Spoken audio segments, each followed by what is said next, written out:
Welcome to another episode of the Lo-Fi Horror Guys growing on you live. Today, I've got my dude Clayton, Goose, Holyoak, my man, the drummer for Every Time I Die. This is going to be so sick. Cannot wait. My man's on here right now. We're going to go ahead and join on in. Ex-drummer of Fear Before the March of Flames, ex-drummer of Norman Jean, but my dude from Every Time I Die currently. What is up? What's going on, Clayton? Hey, dude, how's it going? Man, oh man, it's going not too shabby my way. How about you, buddy? You doing all right? I'm okay. Yeah, I just did some dishes, a little bit Oh, of yard work. we got buffer. Yeah, I'm wearing my Okay. wireless headphones. Hopefully that like works better for the Oh, okay. audio. All right, sweet. Yeah, it was just buffering for a second, but it's back. It's back to normal. Okay, Sweet. So basically, if you haven't seen the show, man, what I do is I kind of start out with a couple of icebreaker questions, and then we get into the body of the interview, which is about you and your craft, and then I have a finale that is written just for you, my doggy. So if you're ready, we're gonna dig cool. right in. Yeah, let's do it. Is that Sweet. a Violent Gentleman's hat you're wearing? What is Yes, sir. that? Same. I like your style. I like your style. Hell yeah, dude!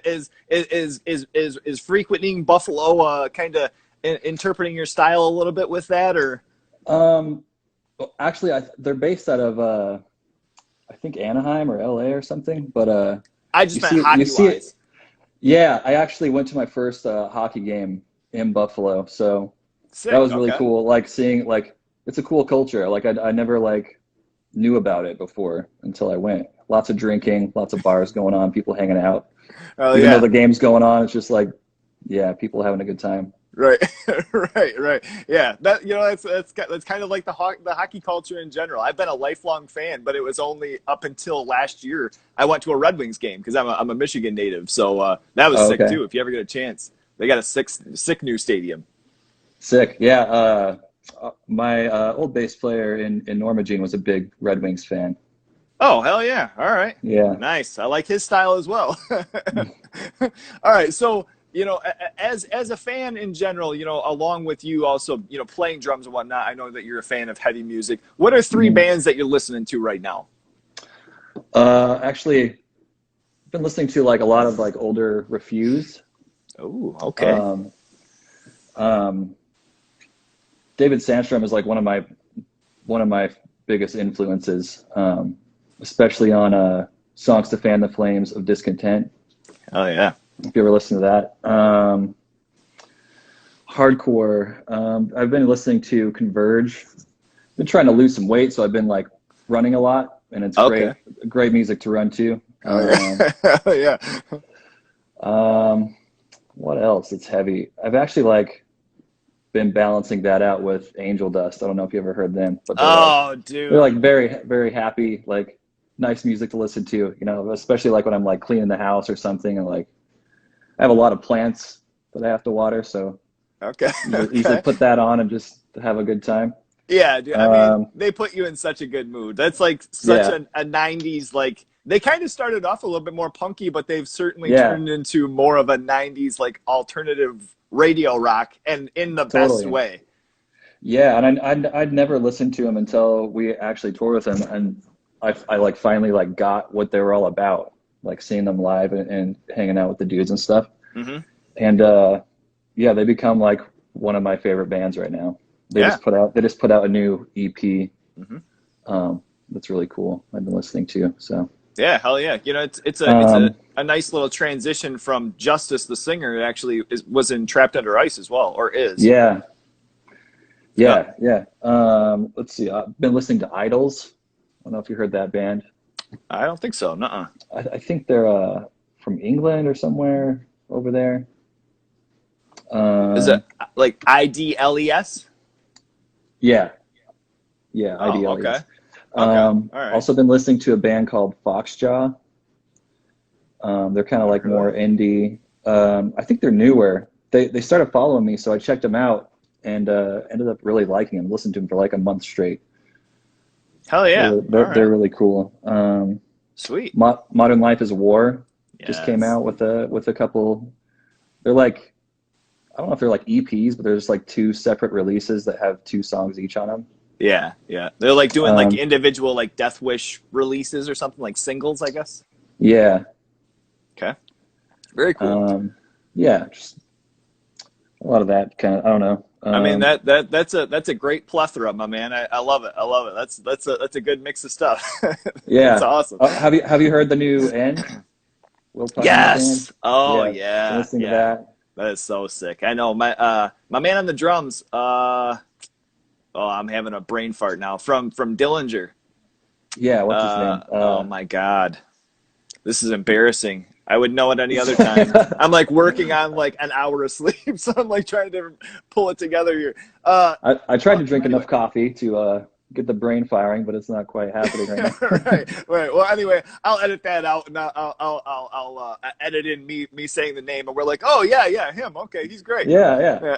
Yeah. So, all right, man. So if I were to, Billy Reimer. Billy Reimer, There it there is. we go. Thank you very much. I appreciate that. I forget that there's people that can comment this shit too. So yeah, appreciate that. Thank you. Thanks, right. Brian. If I'm traveling through Salt Lake City, all right, and I come through and I'm asking, I say, Goose, what is a local food staple that a local restaurant that I have to visit before I leave? According to you.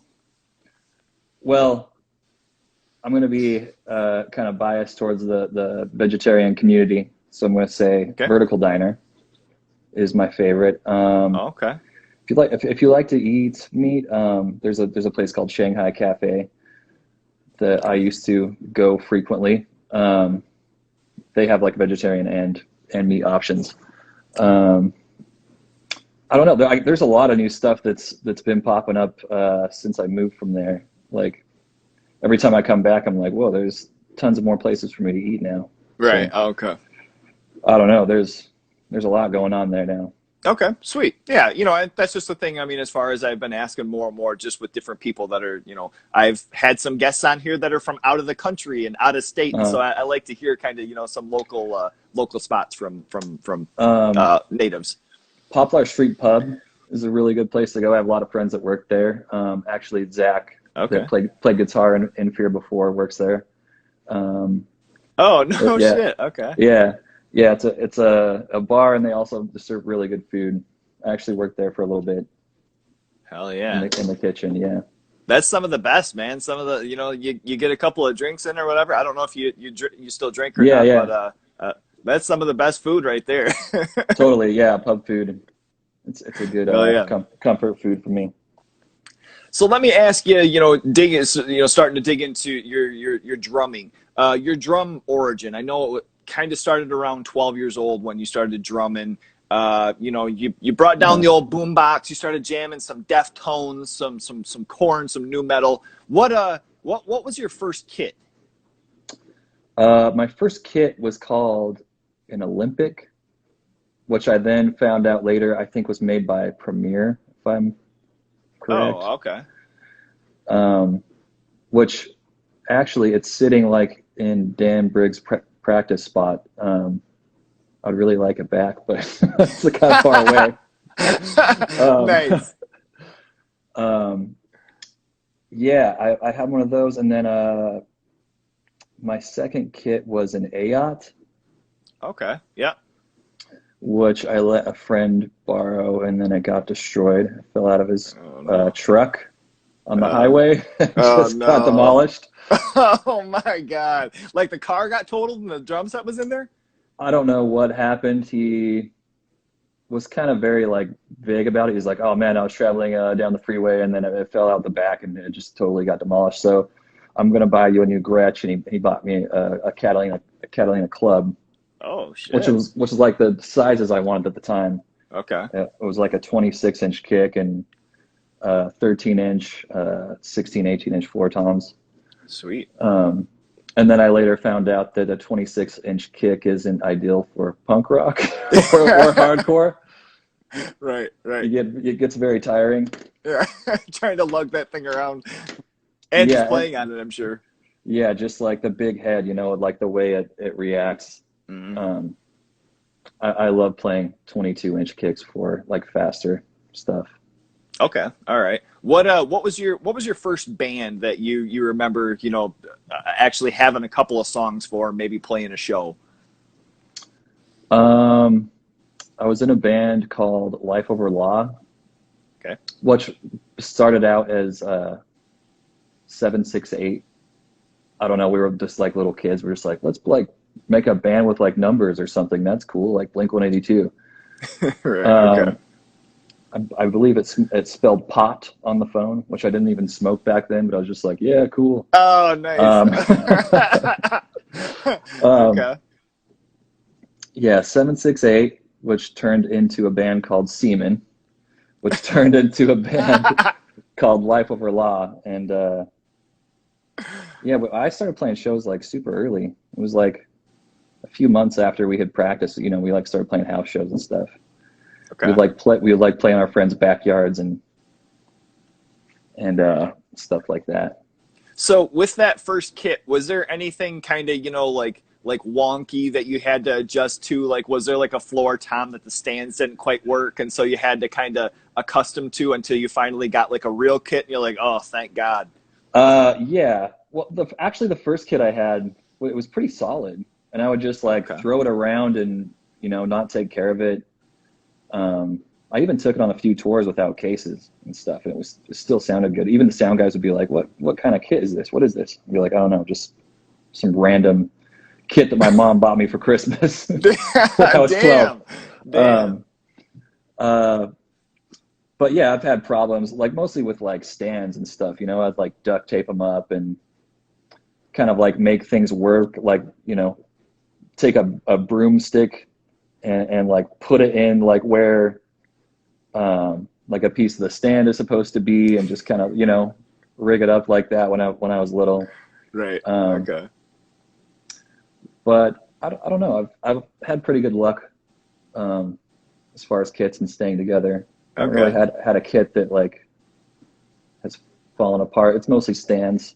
Yeah. Okay. All right. I just, I think it's kind of funny because like earlier on, when you kind of get that introductory type stuff every once in a while, it's not, quite up to par with things. And so when you finally get, like a actual like legitimate kit, or even guitarist, drummer or, bassist and whatnot, when you finally get that legitimate like LG Gibson or something, you're just like, oh man, this is nice. Yeah, totally. I've definitely like played pieces like of kits, like I've used for like music videos. Like we bought this kit in LA and like for a Fear Before music video. And like the snare, after hitting it a few times, like the lugs come loose and like I've definitely played kits like that. But as far as kits I've owned, I've always had pretty good luck. Okay, sweet. So now, as far as your breakdown, we're gonna kind of get into some sub genres with it, as far as like your drums, your cymbals, your pedals, all that. But first off, I want to dig into what you're using right now for your SJC. And I think just recently you were getting a new kit. So if it's something that you can't quite get into, I understand. So right now I have a Birch. I still haven't sold it. Okay. It's still just kind of sitting in my basement. I play it, but I haven't ordered a new kit yet. Tours and things just keep getting pushed back, and then I'll get some money and buy things I need for my house and stuff. But right now I have it's a Birch 24-inch by 16 deep with maple re-rings on it. And then I have a 13 by 9 deep rack tom, 16 by 16 floor tom, 18 by 16 floor tom. Okay. And that's kind of become like the sizes that you've honed into to continuing on with.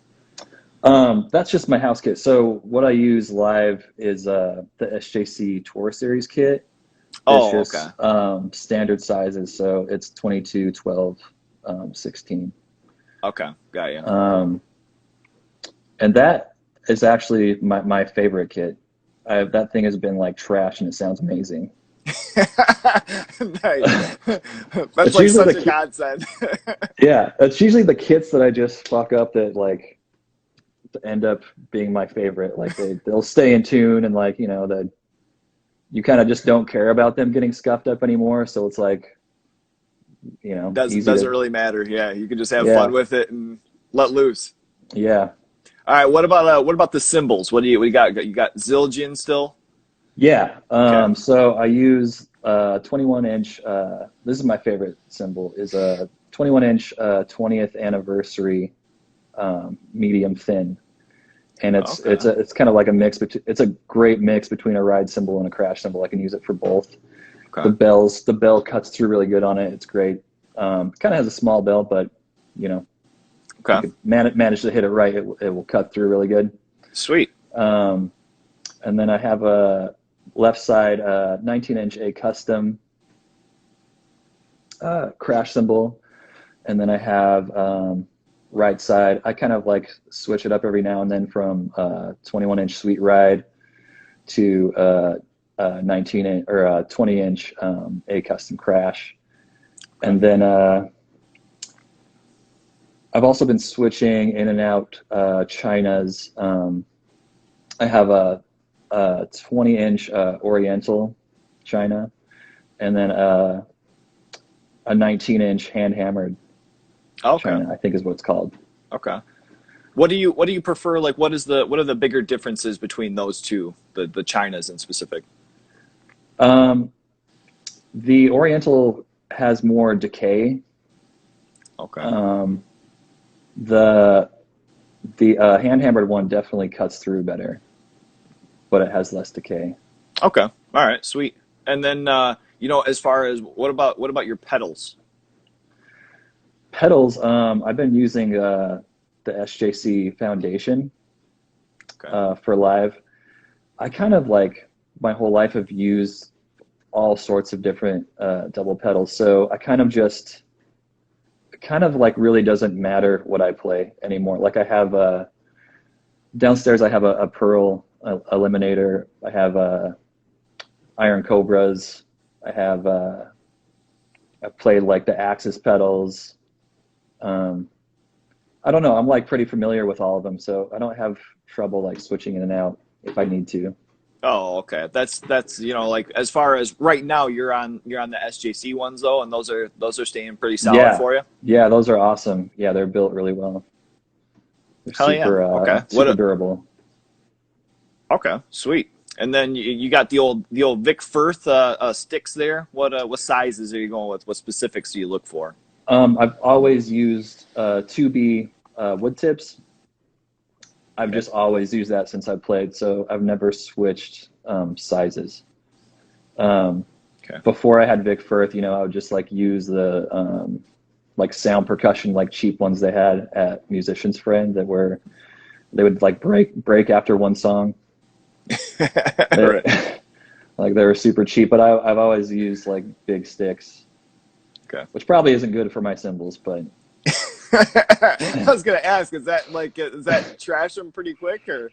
Yeah, I seem to break cymbals quite a bit, but yeah. I just this last month I was interviewing Ill Will from Body Count, and he was talking about he uses 1Bs, and I'm just like, oh my god, man, those things have to be just beating the shit out of your kit every day. Yo, that's insane. That's like a caveman, like just using a. It's a tree trunk. Giant, yeah. It's funny too, because I asked him, because I'm like, dude, like, what are those things? And he's just like, oh yeah, 1Bs. I've used them ever since I've played metal. I'm just like, what the hell? He's like, I just go out to the forest and chop down some wood before tosses it over. Let me grab my flannel. I'm on it. So all right, so and then to end off this sequence, I got to do the old Todd Friend sequence in asking about your shoes. You've got some, is it Vratum? Are you still using those? I'm actually not sure how to pronounce it. Vradman. Okay. Oh, okay. Bradman. I'm not sure. One of those. It's fine. Yeah, they're a cool brand. I used them for a while, and then I kind of wore them out. And then I got another pair. I haven't like used them a lot lately. Okay. But they're cool. I do use Vans, but they like tear up my feet. Like they tear up the top of my top of my feet will bleed. Oh, damn. So I've started to use like running shoes to play. Okay. I have a pair of Brooks running shoes and some Nike running shoes. I have like Adidas Hughes, H-U, Adidas Hughes. I play in those.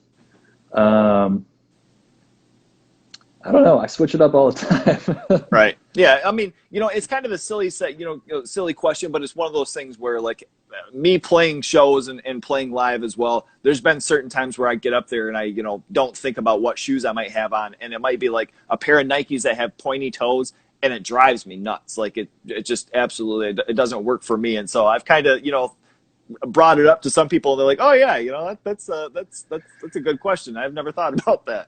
I seem to like how like my kick sounds when I'm wearing like flatter shoes, like the Vans that I use. Yeah. I feel like I can hit harder for some reason, like just like the flatness of the shoe like pushes down on the pedal better. But like really, it just like rips my feet up. So Yeah. Okay. I kind of like switch in and out.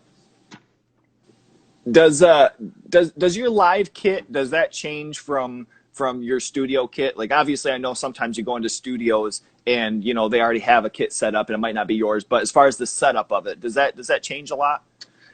Yeah, like where I place things, like when we Yeah. record, Yeah. definitely, yeah. Just so like the mics don't bleed into each other. It's kind of better to like set them kind of apart from each other than more than tight, like when you're playing, so that like everything's reachable and stuff. So when I record, yeah, I definitely set my cymbals higher, uh, pull my kick and my snare back from the toms, Okay. um, just to try to get a better recording Okay. Do you have for anything sure. extra that you add in the studio that you go to set up live and you're like, I don't want to bring all this shit out? No, it's usually the same setup.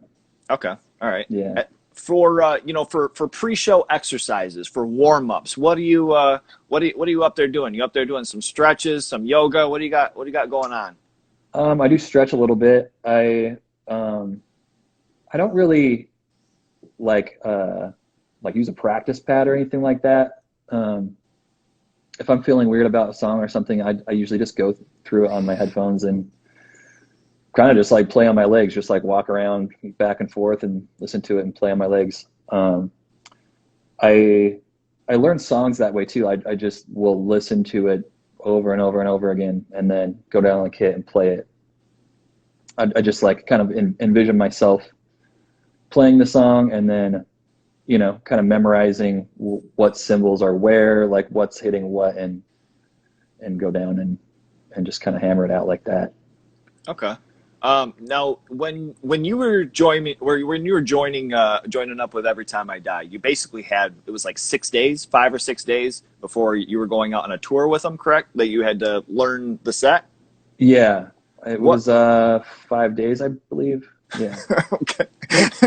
So I mean, so being a fan already, you were familiar. But were there certain songs that you had to go over a little bit more than others just to make sure that you had down before that, so you're not like, man, I'm making myself look like an ass right now. Yeah, a lot of Daniel songs were a little harder to grasp. He has a different style. Hmm. I was sort of familiar with it with Norma Jean, Hmm. but yeah, I don't know. He's very tasteful, and he like does things differently than other drummers would do. So some of those were kind of tricky. Um, Okay. I was familiar with a lot of Rap Boy stuff, and he was one of my favorite drummers growing up. So Hmm. um, he just has a great like groove to him. Okay. Um, I was familiar with a few of the songs that they had on the list to play, but there was a lot of work to be done. Um, Nice.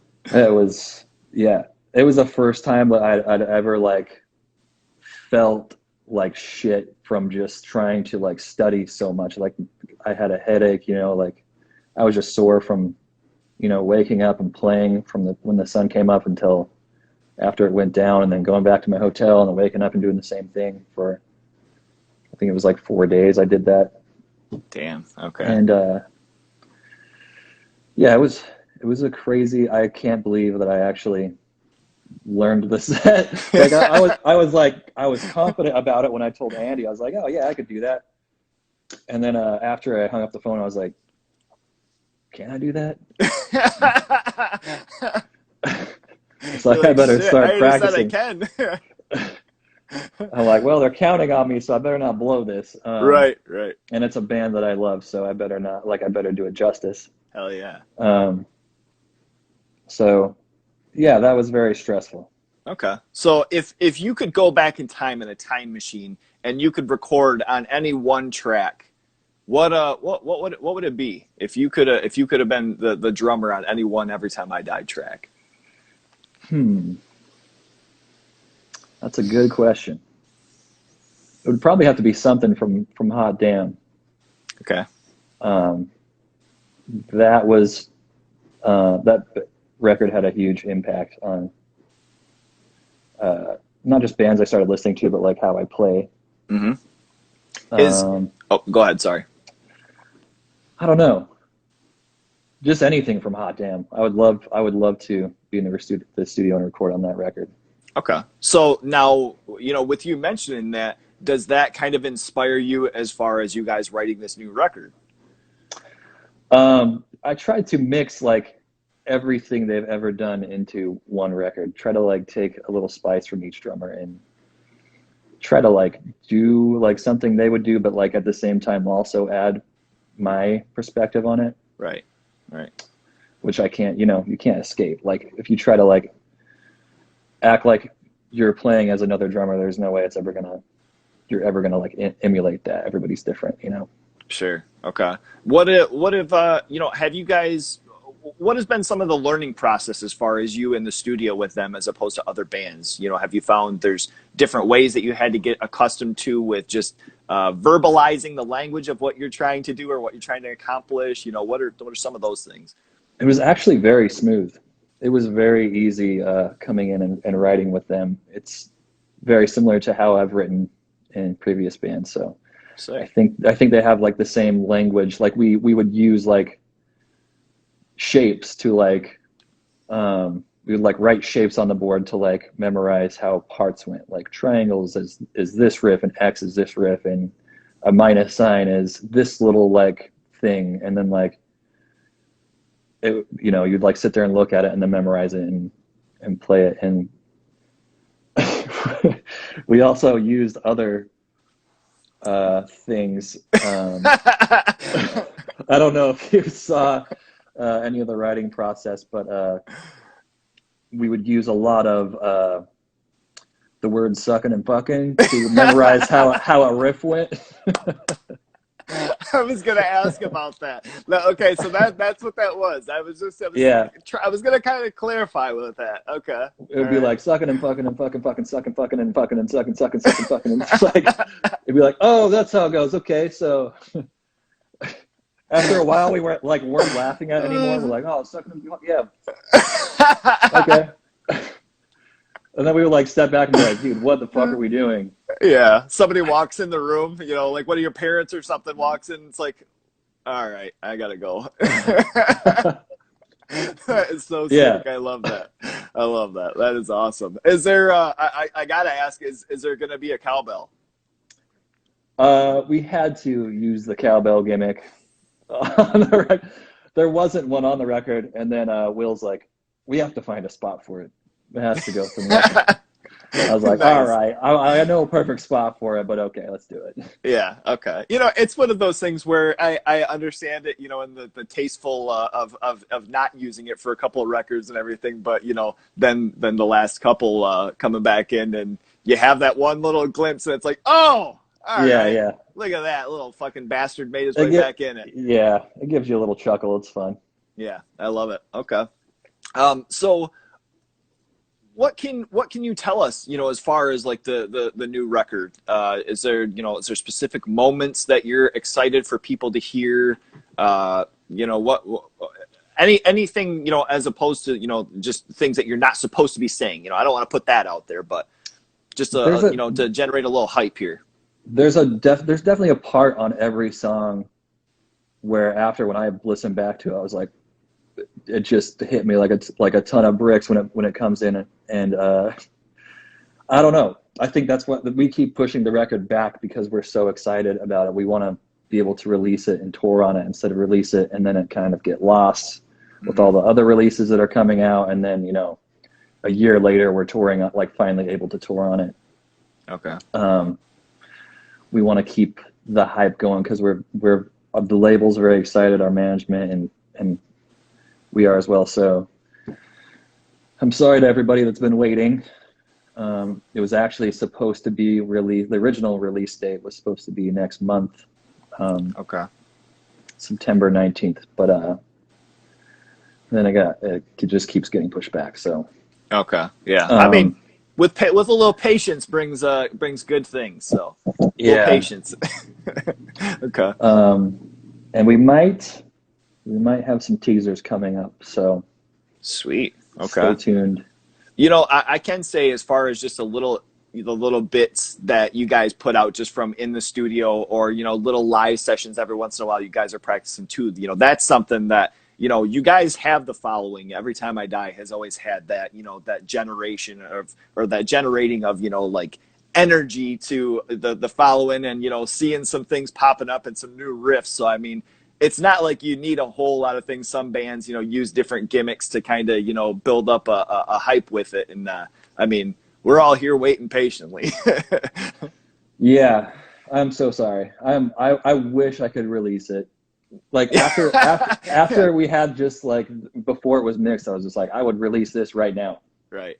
I mean, it's a weird time though, you know, and I mean, I think a lot of people are patient with that and are understanding, you know, because there's a lot of people dealing with a lot of different shit and trying to figure out how to go about everything. So I don't think, you know, there's a whole lot of ill will out here. You know, it's just kind of like sitting here and all right, when's it gonna be, you know, type thing. Yeah. So if you had the choice to add any one Every Time I Die song to the set list, so let's say your next tour and they said, Goose, what's one song that you want to play? What would it be? There's a lot of stuff on New Junk Aesthetic that I would like to add to the list. We don't play a lot off of that. Mm-hmm.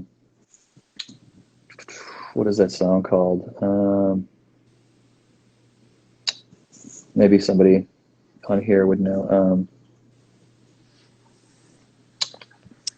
I did a cover for it. Now I can't even fucking remember the name. We'll go back and we'll back catalog and we'll check that out and we'll get it pulled up. But that's off of New Junk Aesthetic. Though there's some tracks that you'd want to put in from that. Yeah. Okay. I don't feel like we play enough songs off of that record.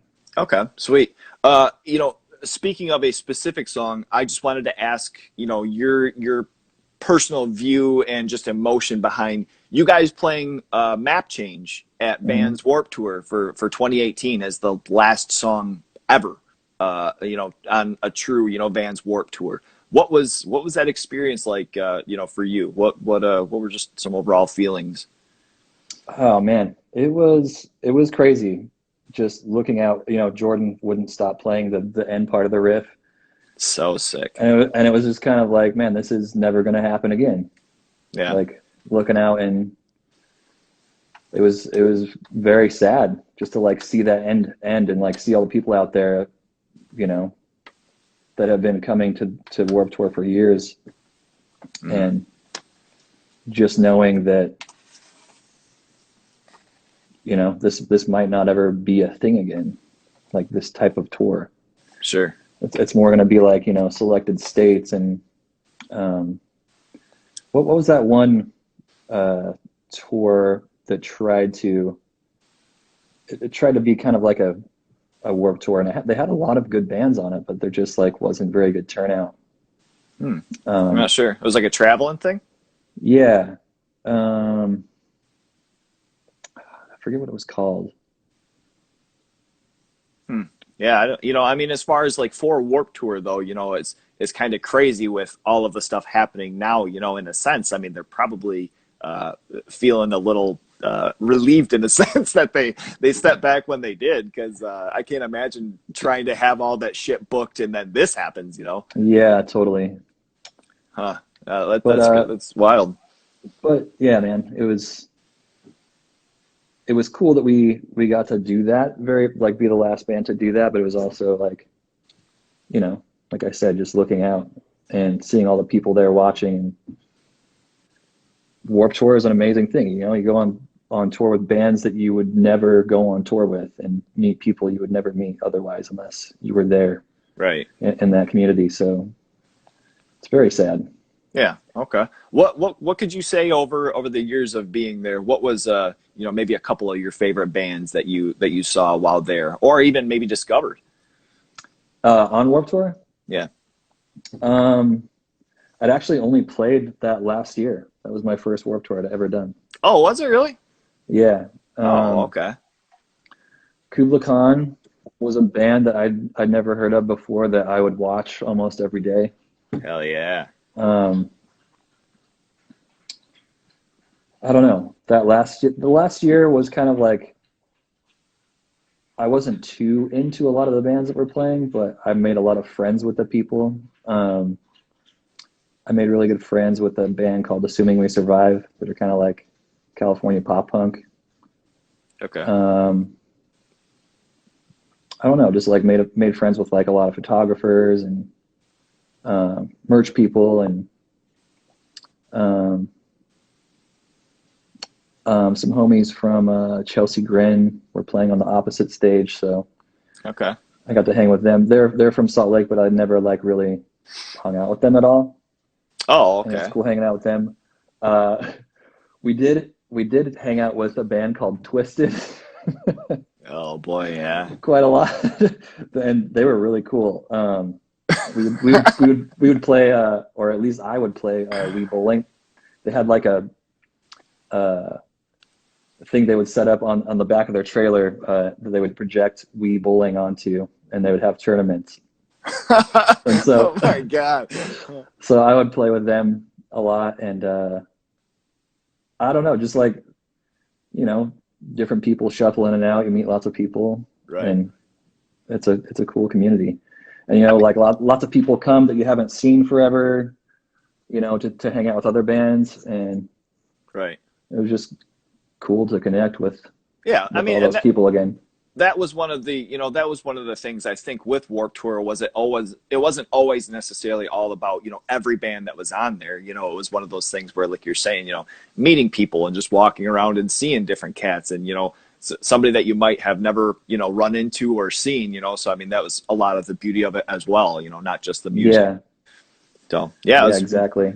a beautiful thing, and that was kind of one of those things, seeing that video online of you guys playing that, and I mean with Jordan, and I was just like, man, that had to have been a really really special but also emotional and kind of tough thing to push through and be a part of, like basically kind of an end of an era, if you will. Yeah, yeah. We also, I forgot to mention this. This was really fun. Mitch, our bass player, he got a PA from Fender. Instead of getting a new bass, he's like, send us a PA because I want to have dance parties every night. So we would like set up our PA and a table in the back and have dance parties in the back of our bus. And lots of people were like, oh, you guys throwing it tonight? You doing it tonight? And like lots of people would come through, and it was really fun, man. Just like meeting people like that. And Hell yeah. Were you doing some DJing on that or what? yeah, I had a few nights where I'd DJ, and then we'd have like nights where like, other bands would like put on stuff. Okay. And so it was a really cool way to interact with people I'd never met. Sure. Okay. What were some of your go-tos to throw on that to get the old feet moving? I played like some disco songs. I played, some rap. I played, like some old school like NWA and stuff like that. And Fuck yeah. I don't know. I would play. What is? Man, I'm really not. The Pistons are not firing off right now in the brain. I thought I drank enough coffee. I drank 2 cups. I played some Head Automatica. Sweet. I don't know, just some danceable stuff. Some All Michael the hits. Jackson. Yeah, all the hits. Yeah. That's good. That's good. I like that. So now moving on from that to come up with some of your previous endeavors there. Fear Before, I have to ask, because that was certainly my first love with a project that you were in. Fear Before the March of Flames. always loved that band. And then the Always Open Mouth came out, and it kind of started transitioning. And then after that, you guys had the self-title. So I wanted to ask, what was your recollection of when you guys changed the band name? Was there, just an awful huge backfire and just a bunch of pissed off people? Man, it was a bad choice. It was definitely regrettable because people didn't even know it was the same band. Yeah. Just because, the problem with the band name that we had was, the name Fear Before the March of Flames is quite a mouthload of words. So, and people would just call us Fear Before anyway. Right. So we're like, let's just, easy to remember, just Fear Before, easy. Mm-hmm. And then we were finding out that like a couple years later, people didn't even know that we had released a new record. People were like, holy shit, this is awesome. Like, I didn't even know like this was you guys. I mean, it was still reminiscent, like the sound and everything. It wasn't like that far off. I didn't think that would be a huge deal because like, why would a new band call themselves Fear Before when there's a band called Fear Before the March of Flames? Like, it just didn't make sense to me, like why people wouldn't know. So yeah, that backfired. Okay. I guess, the one thing I could say too, as far as that was, it was kind of pre the time of having everything at the internet, at the palm of your hands, even though the internet, existed and there was a lot of things. I don't even remember honestly how I heard about it. If I just saw it and I saw the name and I was like, oh, it's got to be the same band, and then heard, one of the tracks, and I'm like, oh, of course this is the same guys. That's the guy's got to be old Flava Dave. Yeah. Oh, actually, I brought this gimmick in because I've been watching a lot of Flavor of Love. Yes, I've been watching awesome. a lot of Flavor of Love. So every time he wore this, I was like, man, that thing's sick. And so I looked it up. Oh my god! I was like, and it was like $8. So I was like, I'm ordering that immediately. It just came yesterday, so I'm pretty happy. Pretty happy about it. I've been wearing it around the house. That is perfect timing. Holy shit. That is amazing. I'm glad that it made it, man. Wherever it came from, thank you, God, that you sent that. Fuck, that's awesome. So bring it up, old Flava Dave. Let me ask you. So one of the things when I saw you guys live, one of the things that resonated me to today is the live stage presence, and especially when my man would go and he'd warm up his hands and put his hands out to the crowd like it was like a fire. That was dude, just like, that was such a big dick move. Like, so cool. I absolutely love that. Like, it was awesome. Of your years of going to shows, what have been some of your favorite stage moves that you've seen? Or maybe just personalities. I mean, I love the he would pull out a light box and he would like do not a handstand but a face stand on it. Yeah. Hell yeah. I don't know. We did a lot of weird shit on stage. We would like towards the end of it, we would just like clown around on stage. Like, somebody would like be wearing like a circus monkey costume, and then Dave would be like wearing a woman's dress with a Sasquatch head, and then I'd be like wearing like a penguin costume. Oh my god! I don't know if I ever saw that. Holy shit! That's awesome. I saw the dress. I remember that. Yeah, there was this one show in particular. It's in Illinois somewhere, outside of Chicago. I think it was like Juliet. There was a drum riser. It was a huge drum riser, and there was like this tiny space for Dave to crawl underneath it. And so we opened up with the song that kind of had a long intro, and Dave wasn't out yet. And then all of a sudden he crawled out from underneath the stage in like the full Sasquatch costume. Oh my god. And people, I could just see the looks on their face like, what the fuck is going on? We had like trees all over the stage and shit. And like, oh my god. it was ridiculous. It was a fun time. What was some of the inspiration for like the stage setups and just the kind of attire gimmicks that you had? Was there bands, or was it just kind of like the energy that the band was bringing yourselves? Just being weird and having fun. Uh-huh.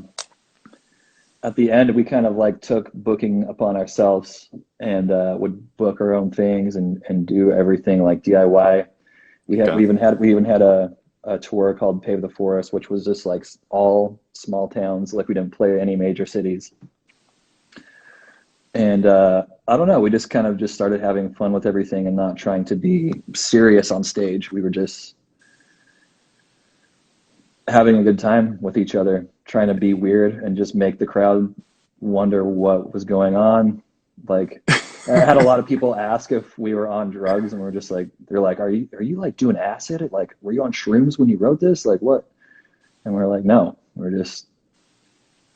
mean, we drank some beers. Yeah.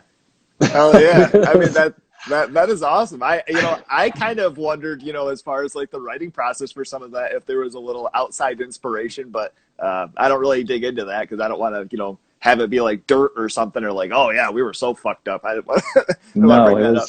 it was nothing like that. Like we actually, my favorite thing to do is write when I'm sober. So Hell yeah. Okay. I don't like, and when I play too, I don't, especially in ETID, I never drink a beer, I don't smoke, I don't do anything. I just go on with a clear head. Sweet. Okay. Yeah, that rules. I mean, I love hearing that just because, I mean, in particular, saying like Fear Before, listening to different bands that were around then, I kind of always wondered that with like them, like Heavy Low and what was like the Fall of Troy, I'm just like, how did they write this shit? Like, was there some sort of other little influence there? But I mean, that makes it even cooler actually to me. I'm not straight edge or anything like that, but Yeah. hearing that's fucking awesome that you guys pulled that out. And those records still, man, are so like resonate to me to this day. I still listen to them all the time. Thank you. That's cool. I think it's just more like branching out to different music besides heavy music and hardcore and punk rock that like brought influence to, people are like, whoa, that's weird. And it's like, actually, I was just listening to like the Flaming Lips. Like, yeah, for sure.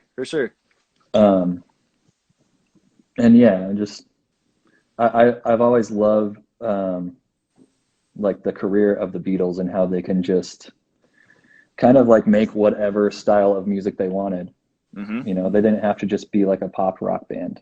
Right. Like all of a sudden they were like making, and they were doing drugs, but like I always thought that was cool as a band, like as a career of a band, just to like be able to do whatever you want. Right. And that brings up an interesting point as far as, with Every Time I Die and Keith, and hearing some of his interviews and, hearing him talk about the fact of like, if he could never scream in the band again, he wouldn't. He prefers singing, but he also mentions that there's, some aspects to the band that need to be screamed. There's some lines that need to be performed in that manner. Did you guys find yourselves as far as like a balance with that with this new record? There is a lot of singing on the record, and there's a lot of things that Keith has never done before on any record. I've never heard him sing the way he has. Ooh. And there's also a song that's just all singing. Oh, no shit. And I'm curious to think, and it's very poppy. I'm curious to think what people are going to think about it. Sweet. Yeah, lots of harmonies and stuff. Nice. Okay. That's one thing I think, with you mentioning branching out to, to different genres and things. I think that's something that I've always appreciated about bands. Kind of like, we're talking about Angel Dust earlier. I love their faster stuff and their punky and their punchier stuff, but then they do a couple of songs like Big One, that are a little bit more slowed down and, kind of singy, and, it's like, oh, okay. Yeah. You can fuse that in too. I like it. So you being a fan of music just overall, and I'm not talking just hardcore, just genres in general. If you could have a dream side project with any four other people, dead or alive, who would it be?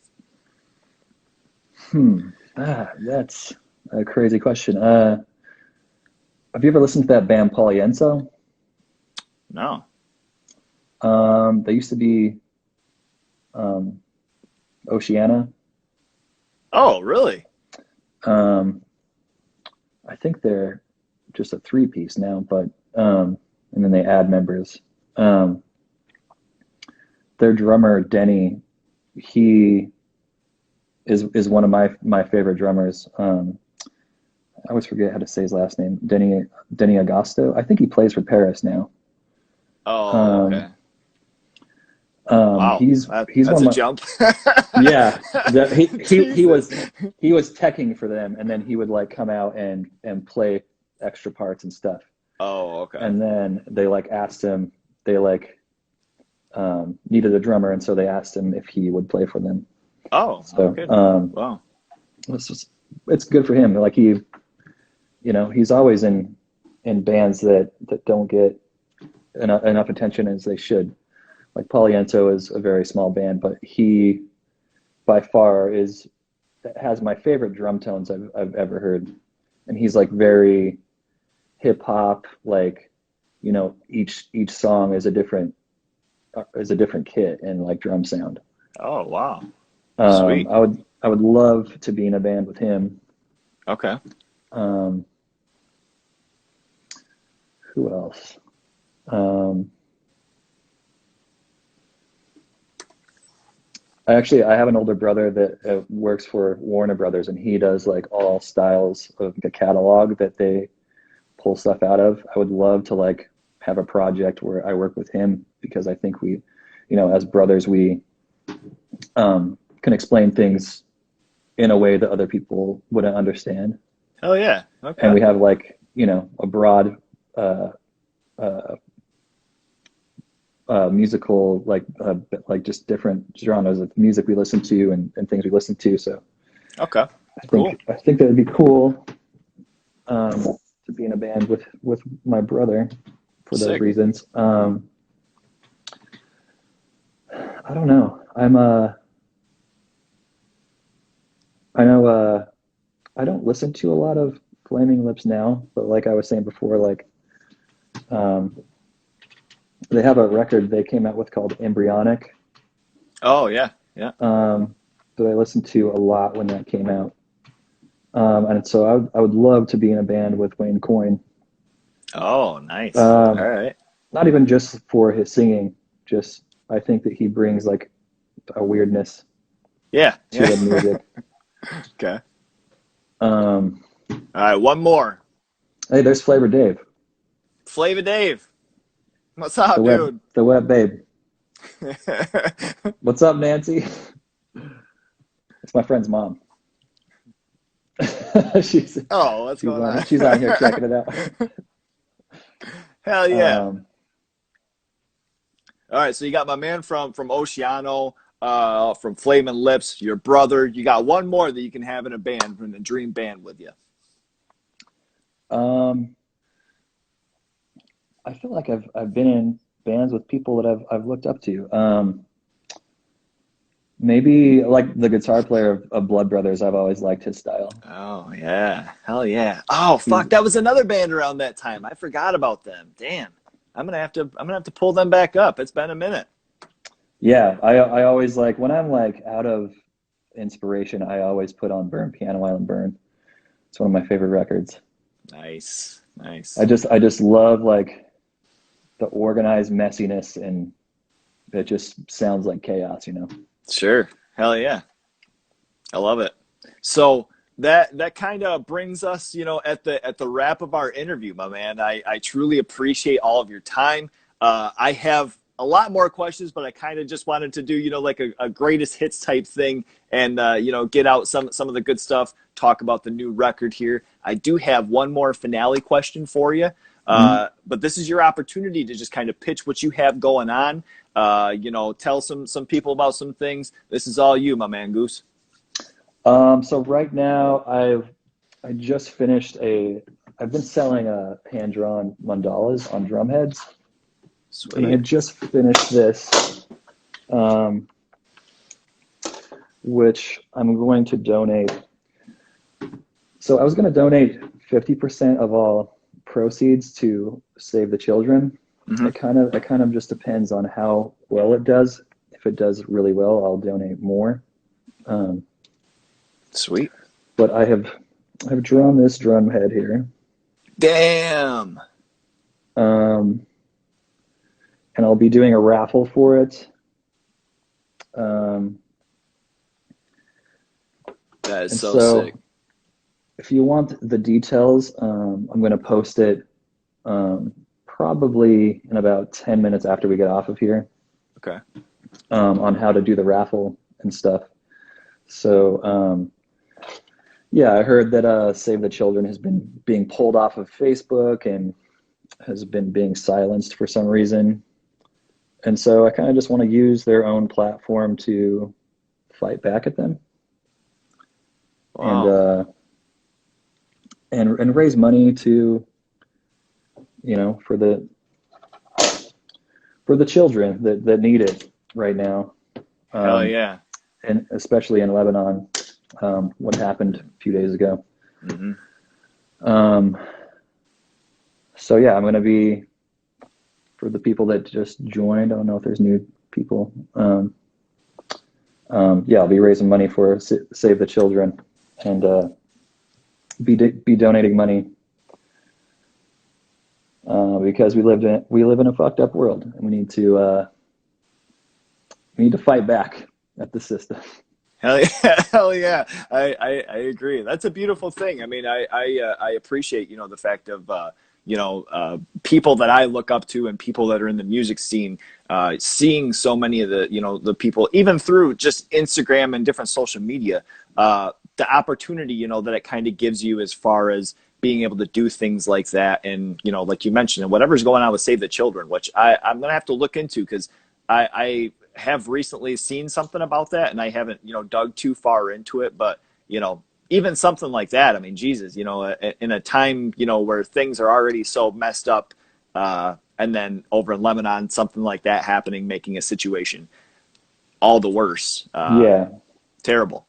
I took a break from social media for about a month, Mm-hmm. just because there's just so much crazy shit and misinformation happening, Mm-hmm. on Facebook, and even when you Google things, it's very biased.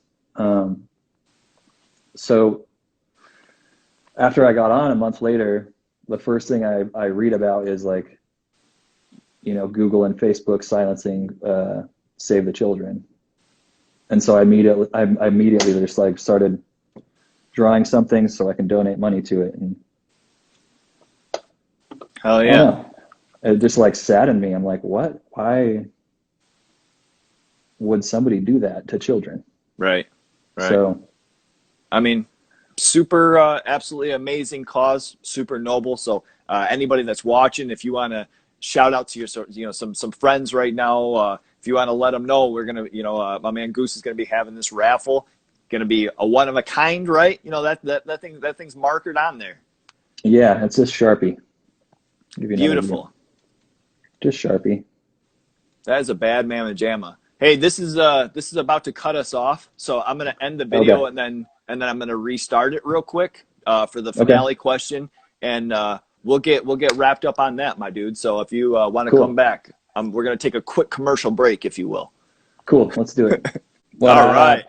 Beautiful. All right. So I did forget, and I do want to dig into this before our finale. So your drawings, you've been doing some of the mandalas, and you've been doing some of the custom pieces on skins, which is an absolutely sick idea and a very cool thing for fans and collectors, Mhm. alike.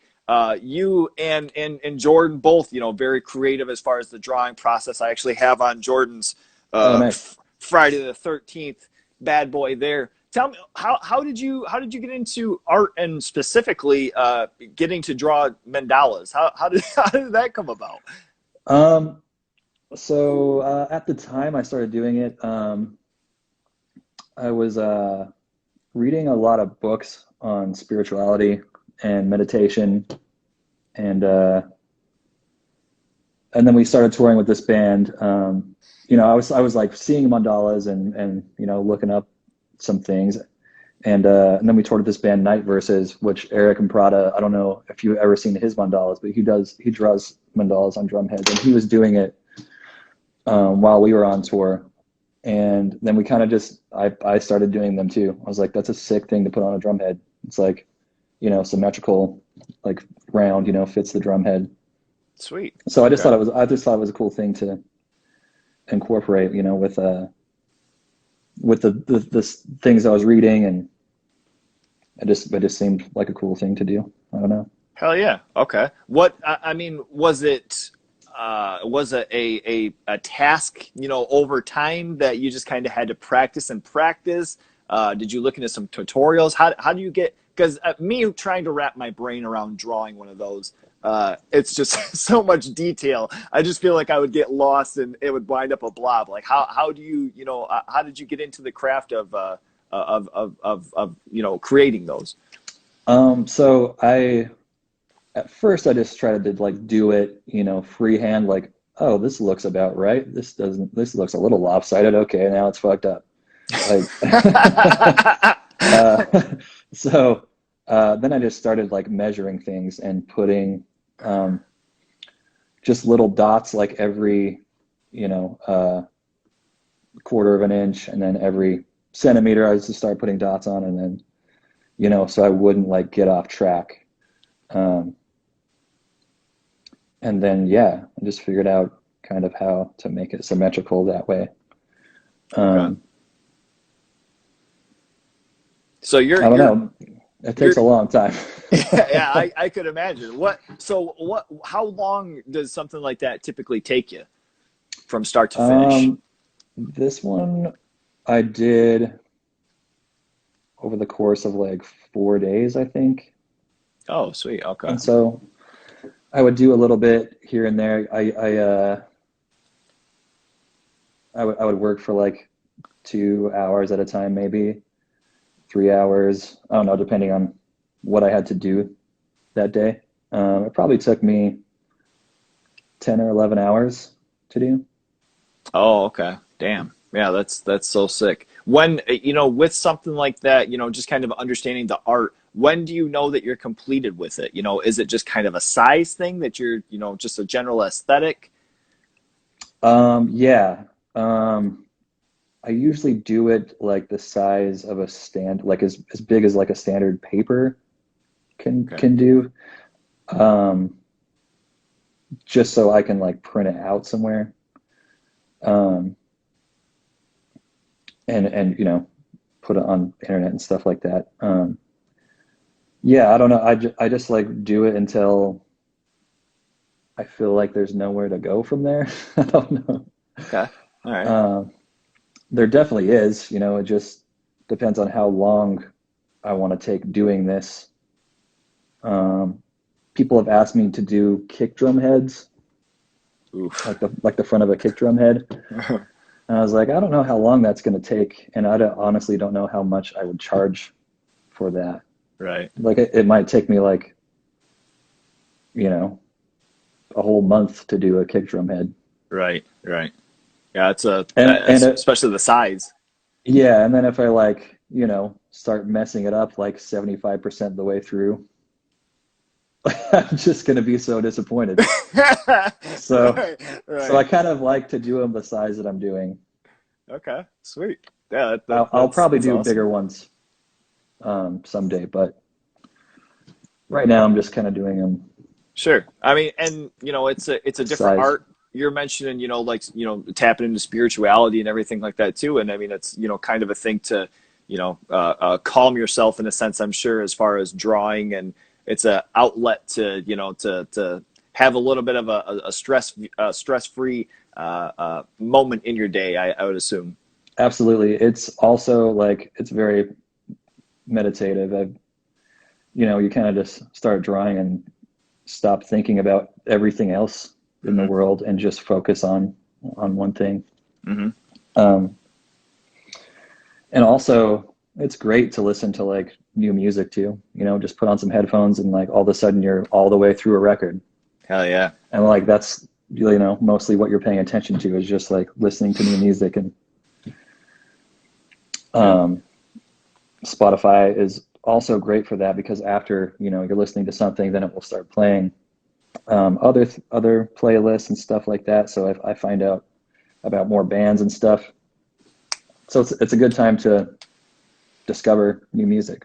Yeah, yeah, absolutely. You know, and I mean, the thing with the whole, I don't really want to talk about the pandemic or any of that stuff, just because I mean that's what everybody, you know, talks about and everybody, you know, kind of hits on. But the one thing I do see, you know, out of all this, first off, is that I hope that after everything, people are, you know, a more humble and caring, you know, personality, you know, trait. I hope that's more of a regular thing, you know. But during all of this, I do see, as far as a lot of people pulling out more creative, you know, portals, you know, picking up different things, reading into different things, educating themselves, you know. So Yeah. have there been other things other than, you know, drawing or different things that you've picked up during all of this?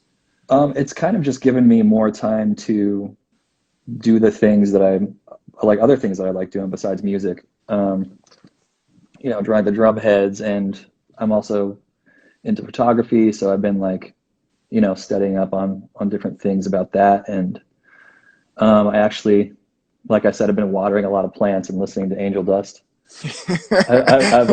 I've been really into. I'll show you some of my gimmicks I have here. Hell yeah! Some right there. I'm propagating Nice. This little snake plant to give to someone. It's growing some roots. Right. Oh shit! All right. Um, Got the old green thumb, dude. Got little things all around here. This one fell off of a ZZ plant that for some reason, hasn't died. I don't know how to propagate it, but it hasn't died. Oh yeah. Got a money tree over here. Here's all the dog toys. I was gonna say, tree. you got animals. I see. Are any of them trying to mess with any of those? They're lazy. What is that? A wolf? This is an Airedale Terrier. His name is Father. Oh, that's the old father, huh? Okay. That's him. He's very large. He's bigger than he looks, or he's bigger than pictures make him look. Jesus, hey, it looks like Chewbacca sitting on your couch. For real. He's lazy. Got all these. We got a Monstera. We got all these little ones a few days ago. Hell yeah. These little guys are cool. Got this one. Got the guitar hanging out here. I see. Play guitar to my plants. Here's a picture of the buddies. Damn. Up here, got stuff growing all over the place. Got these little guys. I made these little propagation holders to put on the wall. Hell yeah! Oh, you made those? Yeah. Okay, sweet. Start doing some drawings on those, dude. Get them selling. We got some roots growing out of that one, so nice. Seeing to be able to plant it. Oh yeah. Okay. Yeah, I've just been building some things here and there, like we had to like redo this whole house because it was ugly when we got it. Built these shelves. The wine glass is coming down. Just look at that, dude. Built these shelves too. There's a chalkboard that says anus. I was going to ask you to go back because I'm like, wait. Did I say canvas or anus? Hell yeah, that's awesome. What you and I was gonna mention too, as far as your photography page. So what kind of have been some inspirations for that, and what do you like shooting? I see that you do, you know, like live shows and different things, but do you have other things that, you know, really catch your eye? I really like to do portraits of people. I haven't done that for a while, obviously, because I'm not able to hook up with people. Right. But I don't know, just anything that catches my eye, really. when I started to get into photography, my dad gave me an old camera of his, and I just started messing with it, and then I figured out how to use it kind of on my own. Then I started like looking up videos of like what's the proper way, what's the right things to do, which I still don't do. Kind of just do it my way. Right. And then I don't know, just whatever catches my eye. I just realized how important capturing a moment is, and just like capturing, what was going on at this time, Yeah. like things that I've seen, like maybe when I get older, maybe I'll go insane and forget about all this stuff, and I'll have some pictures to look back at. Yeah. Okay. Do you print all of these out? I do. I don't have a lot of prints in my house. Okay. Um, I usually will print off something and then sell it. So I don't really have anything hanging up in here. Oh, okay, I got you. Yeah, it was, it's funny too because it was just yesterday I was hearing something on the radio. They were talking about, the whole aspect of like all of the pictures that I have from like the last 10 years are all on my phone, and then my phone dies or something happens and it doesn't, get uploaded to the next phone, then it's like all of that shit's gone. It's kind of like it's truly, other than when people, buy like the Polaroid cameras or deliberately print out pictures, it's like that whole era just is completely gone. Totally, man. It's very important to just document, Mm-hmm. because a lot of times I'll see like an old picture that my friend will send me, and I'll be like, holy shit, I totally forgot about that. Right. Okay. And then it brings back feelings and other memories. It's just a good thing to do. Sure. Even if you're not good at it, just take some Yeah. pictures. Yeah. Just honest fun and a good positive thing to be doing with your time. Right. So this is going to bring us to the finale, my dude. And what I wanted to do basically, because I know you are a fan of aliens. You're a fan of the UFO and the spacecraft. So me being the lo-fi horror guy, I had to bring up a couple of movies. And I had to see if you've seen any of them and what your thoughts were on them. Okay. All right, so we're gonna dig into a couple. All right, and the first one, what I wanted to see if I could find an alien or a UFO movie that was released close to your birthday, which is April 27th, 28th. 27th, right? All right, so the first one, and it was perfect because this is one of my favorites ever. Tell me if you've ever seen this bad boy. We got the old Critters. Oh, I saw that when I was super young. Yes. Dude, it was originally released April 11th, 1986. So that was the closest one I could find in my collection that was closer to your birthday. So I was trying to That find is sick. something. I was actually going to watch that the other day. I haven't seen it since I was young. That's a bad mamma jamma, dude. That movie is so sweet. They've got like a recent like TV show on it and everything too, but it's a sillier take on, aliens and spacecraft, but it's something I've held near and dear for all my life, basically. When was Gremlins released? I watched that pretty recently, probably about a year ago. I Gremlins think it was 2.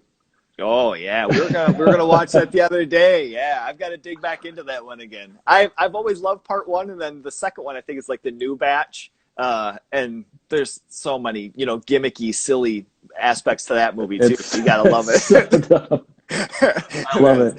All right, so that was going to be one of the ones here. Now this other one here, it's a little bit older. It's from the 90s. I shouldn't say it's a little bit older. And then the third one I'm going to show you is a newer take on UFOs and spacecraft and such. But this movie is called Fire in the Sky. You ever seen this one? I just watched that a week ago. Dude, where did you watch it? I think it was on. It might have been on Tubi, or like one of those like one of those like free apps on your Sweet. TV. Hell yeah! All right, the scene. So I just recently, I don't know, like probably a couple months ago, saw this for the first time, and the depictions of the aliens abducting the guy there, and then when they put on how you typically think of an alien, and that's just like a mask that they put on. Dude, that's some terrifying shit. Yeah, that scared the shit out of me when I was little. And then when I saw it, like on whatever app I was watching, I was like, babe, you need to watch this, because me and my girlfriend she was like doing homework or something. I was like, we need to watch this right now. That's a good, that's a good one. It's a good one for sure. So now this is It's still scary. it is still scary. Absolutely. I mean, I can only imagine being a little kid watching that. I would have shit myself. Yeah, I was terrified. That terrified the shit out of me when I was young. Oh, so you saw it when you were younger? Yeah. Okay. No kid. Oof. Yeah, no thanks. I'm glad that I didn't see that one. That abduction scene is fucking wild. So now this is the final movie here that I was going to pull out of my collection, and it's a newer movie that just came out, I believe, last year. We got old Nicolas Cage in Color Out of Space. I have never seen that. Dude. I didn't even know about it. So it's a H.P. Lovecraft story, and oh boy, I'm trying to think of Richard Stanley, who he did tons of classic stuff back in like the 80s. He was a director. So he directed this bad boy. It's got Nicolas Cage in it, a couple others. Basically, it's about this family who's just got this small farm town house. UFO or something of the likes crashes around them, and they're trying to figure out what's going on. Have you ever seen Pet Sematary?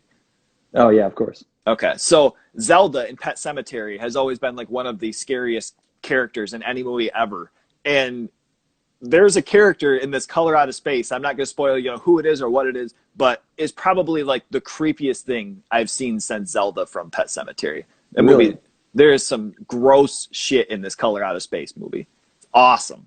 I need to watch this. That's cool. Absolutely. Thank you for bringing that up. Hell yeah. So yeah, I don't know if it's on Amazon. I bought it on Amazon Prime. I mean, I bought it on Amazon, got it, couple of days later or whatever. Well worth the money. Really, really well put. It's all practical effects, so it's not like really heavy CGI.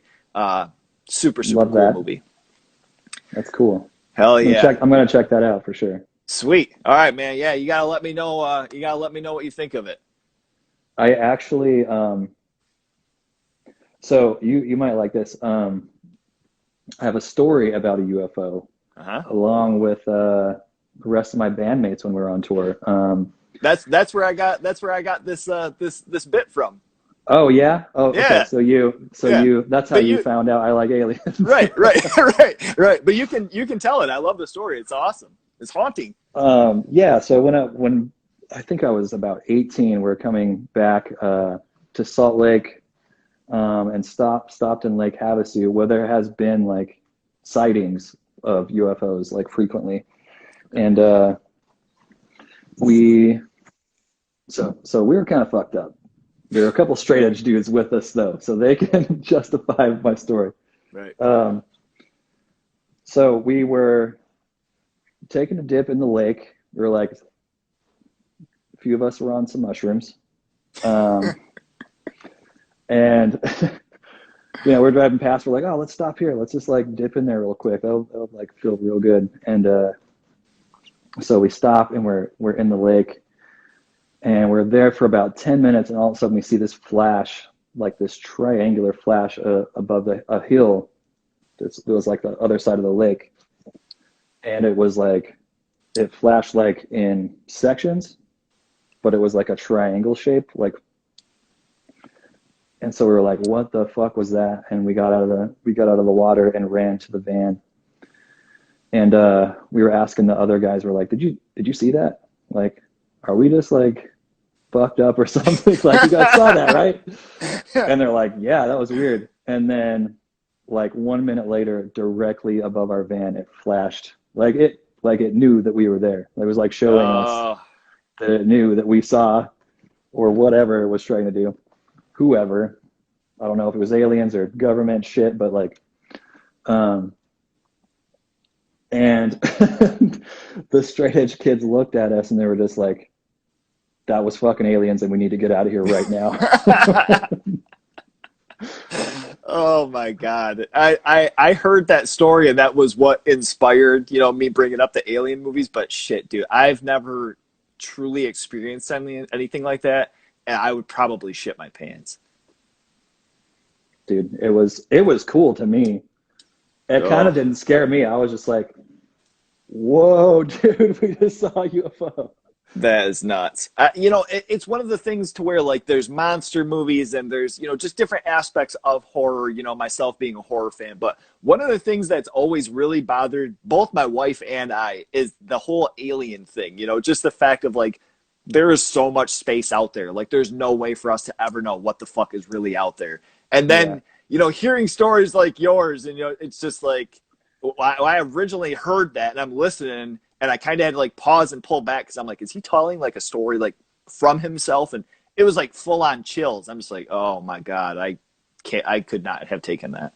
yeah. I'm not sure if it was aliens or not, but also the universe is so big, it's like pretty ignorant to say that you do know Yeah, yeah, absolutely. that there's not, because like the possibilities are just unbelievable. Right, You can't say you know. right. That's it's terrifying. Some people are very enthused by it, and myself, however, I do not want to find out. I would prefer just to stay far away and maybe give a nice wave and say take care. Thanks for letting me live. At this point, I'm just ready for them to come down. I'm like, man, Yeah, yeah, touche. this place is wild, man. What do you got going on? Right. Trump's just gonna pull his head off, and it's gonna be like this little dinky thing from fucking Mars Attacks. Knock that. You're like, I knew it. Oh, god damn it! We knew we were here. We couldn't confirm it. All right, man. Well, we got into some alien movies. We talked Every Time I Die.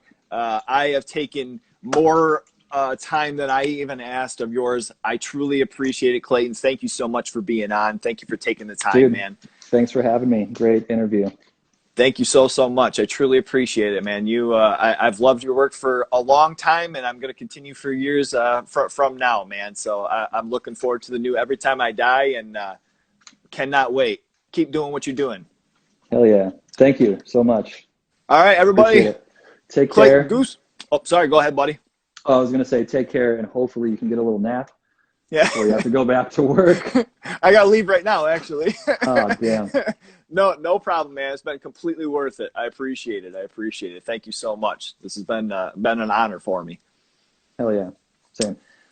Clayton Goose, you got the lo-fi horror guy. Stay tuned to his page. He's going to be doing a raffle on a very sick mandala drum skin, customized. You guys take care. Goose, thank you so much, buddy. You take care as well. Bye, guys. All right. See ya. Later. He's a lo-fi horror guy. Yeah, he's kind of a guy, but he is so lo-fi, a horror guy. Yeah.